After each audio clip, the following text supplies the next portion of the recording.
ጠቅላይ ሚኒስትር ዶክተር አብይ አህመድ አንድ መልእክትን አስተላልፈዋል። ኢቢሲ ይዞት ከወጣው መረጃ ላይ እንደተመለከትኩት ከሆነ የጀመርነው የብልጽግና ጉዞ በማንኛውም አይነት ጩኸት እንዳይናወጥ በደም መሰረት ያቆምነው ስለሆነ በብዙ ውጣ ውረድ፣ በብዙ ስቃይ፣ በብዙ ችግር ያለፈም ስለሆነ ትናንሽ እዚህ ከተከልናቸው ዊንድ ፋርሞችም የአንድን ያህል ንፋስ የማያንቀሳቀሱ አጀንዳዎችም የሚያውኩን ሰዎች አይደለንም ሲሉ ከኢቢሲ ጋር ባደረጉት ቆይታ ላይ መናገራቸውን ኢቢሲ ዘግቧል። አብይ ተጨንቋል። ብልጽግና እየተፈረከረከ ነው። ፈሳ ከፈለገ አብይ ስለሚጠቅመው ነው፣ አብሮ ነው ስለሚሰራ ነው እንጂ በሰከንድ ብድግ አድርጎ ቃሊቲ ያስገባው ወደሞ በጥይት ያጠፋው። ያን ልጅ እኮ ተገሏል። እንኳን ቴዲ አፍሮ የሚባል ተራ ቅምጫና ተጨቀ አስረግጬ ነው ማለት ፋክቱ ነው። አብይ ተጨንቋል። 4 ኪሎ ተጨንቋል። ማን ነው የሚጨነቅ? በቴዎድሮስ ካሳው እውነትክ ነው። ይሄ የአማራ ህዝብ ትግል ማንቋሸሽ እንዲፈረካከስ እያደረጋችሁ ህዝባችን ግራ እንዲጋባ አይደለም። ሙዚቀኛ አይደለም፣ ንጉስ ሊሆን አይችልም። ጀለስ እንጂ ዳስጣል ተመችቶኝ ዳስጣል ለአዲስ አበባ ሰዎች ድምጽ መሆኑን አደንቃለሁ። ሁሉ እኔ ከቴዲ ጋር እምጋጨው ለአማራ ድምጽ ሆኖ አያቅም። አማራን ብሎ ዘፍኖ አያቅም። ለሌሎች ብሔሮች ግን ስማቸውን እየጠራ ይዘፍናል። ይሄ የአማራን ብሔርተኝነት በታይ ነው። እኔ የሚገርመኝ የአማራ ብሔርተኛንን የምትሉ ደንቆሮች፣ ዘረኞች ቴዲ አይነካ፣ ቴዲ ንጉሳችን ነው የምትል። ቴዲ እኮ ኢትዮጵያኒስት ነው። ቴዲ እኮ ዘረኝነትን በጣም ነው የሚጸየፈው። ሰበር የተባለ መረጃ በዚህ ሰዓት ተሰምቷል። በኢትዮጵያ ዘፈን ታሪክ ውስጥ አዲስ ሪከርድ ተይዟል፣ ወይም ደግሞ አዲስ ሪከርድ በይፋ ተሰብሯል። የቴዲ አፍሮ አዲሱ ጀንበር የተሰኘው ዘፈን በአስገራሚ ሁኔታ እጅግ በጥቂት ሰዓታት ውስጥ ብቻ ከ1 ሚሊዮን በላይ እይታ ማግኘት ችሏል። ይህም በኢትዮጵያ ዘፈን ታሪክ ውስጥ ታይቶ የማይታወቅ እጅግ አስገራሚ ታሪክ ዛሬ ተመዝግቧል። ቴዲ አፍሮ እውነትም የዘፈን ንጉስ መሆኑ ዛሬ በይፋ አስመስክሯል። 18 ዘፈኖችን የያዘው የኢትዮሪካ አልበም በዚህ ሰዓት በበርካታዎች ዘንድ በሰፊው እየተደመጠ ይገኛል። እናንተስ ከኢትዮሪካ አልበም የትኛው ተመቻችሁ? ሀሳባችሁን አጋሩኝ። በዚሁ አጋጣሚ እኔንም ፎሎ ያላረጋችሁ ካላችሁ ፎሎ በማድረግ ቤተሰቡ የሀገሪቱ አጀንዳ ሙሉ በሙሉ ተሸብሎ ቴዲ አፍሮ ላይ ያረፈ ይመስላል። አንድ የቀድሞ የብልጽግና ባለስልጣን ስለ ቴዲ አፍሮ ያወጡት ሚስጥርም ብዙዎችን እያነጋገረ ነው የሚገኘው። ቴዲ የፈጠረው ማዕበል ነቃፊዎችን በጥልቅ እያሰጠመም ቴዲ ከወጀቡ በላይ እንዲቀዝፍ አድርጎታል። የተለያዩ መረጃዎችም ቴዲ አፍሮን ተከትሎ እየወጡ ነው ያሉት። ማህበራዊ መገናኛ ዘዴው ቴዲን በተመለከተ ብዙ እያለ ነው። ገና እንግዲህ ሙዚቃው ምን ይዘት እንዳለው ሳይታወቅ መንግስት የመግለጫ ክልከላ አካሂዷል። ቴዲ ላይ ዘመቻ ከፍቷል። በወዳጅ አድናቂዎቹ ዘንድ ደግሞ ቴዲ የበለጠ ክብር እንዲያገኝ፣ የበለጠ ስራዎቹ እንዲተዋወቅ፣ የበለጠ ስለሱ እንዲነገር አድርጓል። የቴዲ ዩቲዩብ ቻናልም በአንድ ቀን ከ1.1 ሚሊዮን ተከታይ ወደ 1.3 ሚሊዮን ከፍ ብሏል። የቲክቶክ አካውንቱንም በአንድ ቀን ተከፍቶ 80 ሺህ 90 ሺህ ተሻግሯል። የፌስቡክ ገጹን በመቶ ሺዎች እየጨመረ ነው የሚገኘው።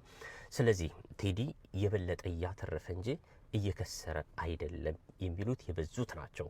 የጠቅላይ ሚኒስትር አብይ የማህበራዊ አማካሪ ጉዳይ የነበሩት ዶክተር ዮናስ ዘውዴ ቴዲ በሰሜኑ ጦርነት ወቅት ለቅስቀሳ የሚሆን ዘፈን ስራ ተብሎ እምቢ እንዳለ ተናግሯል። ቴዲ ከመንግስት ጋር ያጣላውን ነገርም እንግዲህ ይህ እንደሆነ ይፋ አድርገዋል።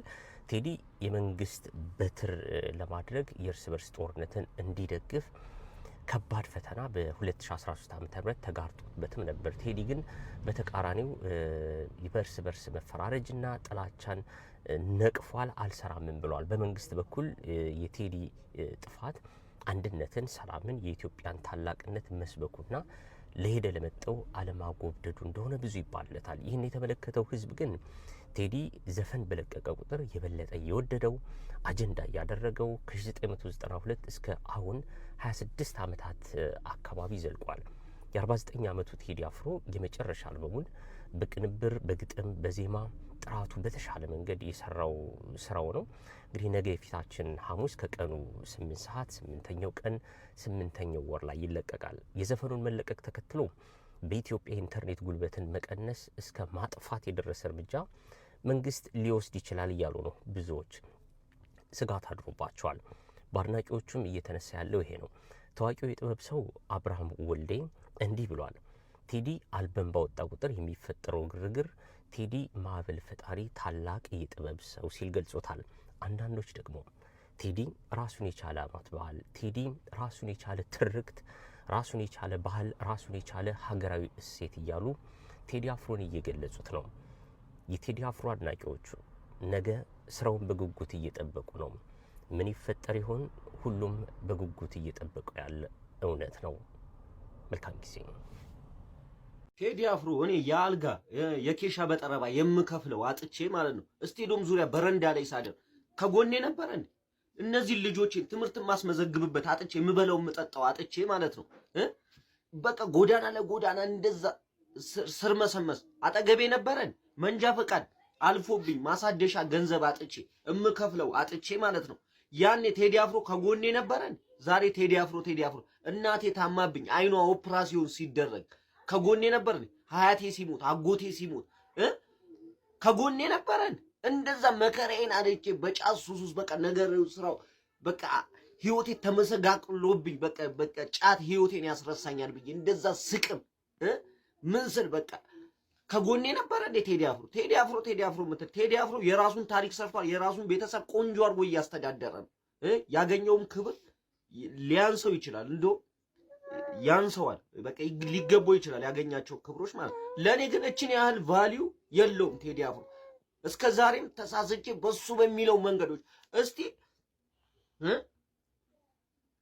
አረ ብቻ ምለው ነገር የለኝም። እስቲ ብቻ ግን ማለት ነው ምላችሁ ነገር ምንድነው ገንዘብ የሚያስገኝ ዘፈን ካለው ሼር አድርጉልኝ ነው በቃ። እስቲ እስካሁን በቃ ሰው ማክበርን ከሱ ተምሬያለሁ።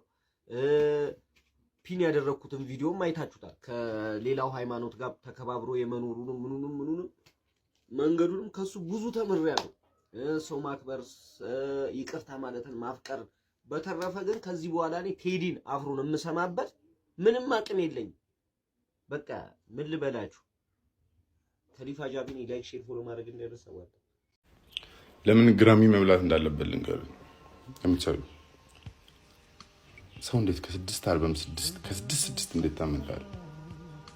መጥፎ አልበም እንዴት መጥፎ አንድ ዘፈን 90 ምናምን ወደ 100 የሚሆን ዘፈን ዘፍኖ እንዴት 100 ሂት ይኖረዋል? ሰው ማን ነው እንደዛ ያለው? ጄዚ አመነም ሁሉም ፍሎፕ አላቸው። ሁሉም አንድ አልበም አትሊስት መጥፎ አላቸው። ብዙ መጥፎ ዘፈን አላቸው ያልተሰማ። ቴዲ አፍሮ ግን የለውም፣ ማንም የለውም። አንድ አታወጣም። ይሄ ዲስኮግራፊ ማንም አይበልጠውም ምድር ላይ። የሚበልጠው ካለ እስኪ አሳዩኝ። ቀጣሉ